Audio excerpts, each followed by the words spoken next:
I married a woman named Elizabeth Witherspoon Blackshear. My mother was Martha Anderson. My father was William Blackshear. I was actually born in Alabama. After I married my wife, we moved to Leon County, where we had a plantation for a few years. We had a lovely child. After that time, we then moved to Anderson County, where I had a farm.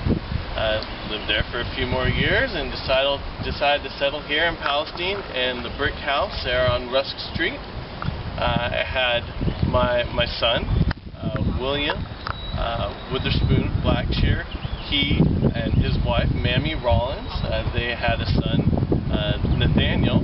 And Nathaniel was actually the gentleman who donated over 3,000 books to the Palestine Library. Also, he donated a wonderful portrait of myself, and as well as some antique castle doors that are soon to be showcased down at the library, which we're working on right now.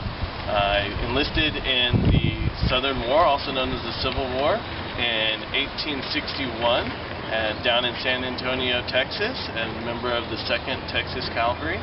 And that was actually just 2 years prior to marrying my wife, and only 3 years prior to me having my son, so it was kind of a busy time for myself. You were a busy fellow? Yes, fighting a war both at home and away. Now, please join us. I'm going to go ahead and have you hop in our motorized carriage here. And I'm going to sit to the back just so that you can hear me speak as we visit a couple of the sites before we get to the actual walking tour location. And we'll travel through the East Hill section and we'll make our way around.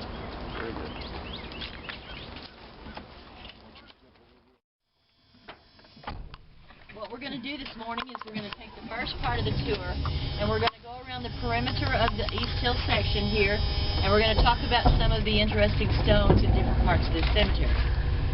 There's going to be a couple of stops before we get to the end, to the part where you'll get out and do the walking part of the tour.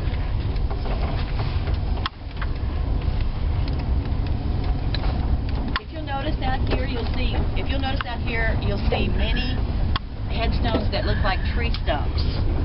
Those are all furnished by the woodmen of the World Insurance Company. At one point, you could buy insurance with them, and they'd give you a tombstone when you died. That's why there's so many. They're all over the United States, and a lot of people. Good morning. Fine. How are you? Good. Get over here. Let's go in the shade. Yeah, you may want to shade here. This is,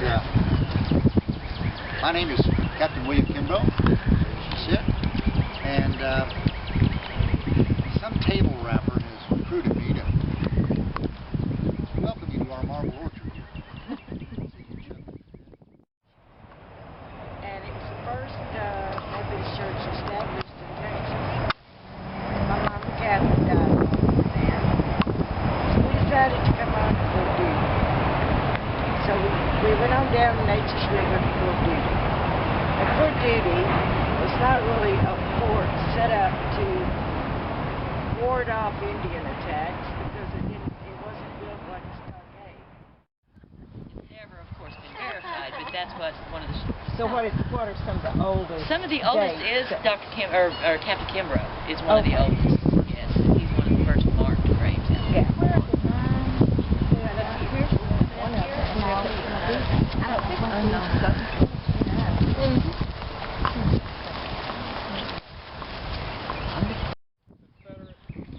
Soldier markers is rare, because outside of a national battlefield park, state cemeteries, you don't see this many soldiers, Confederate soldiers, buried all together.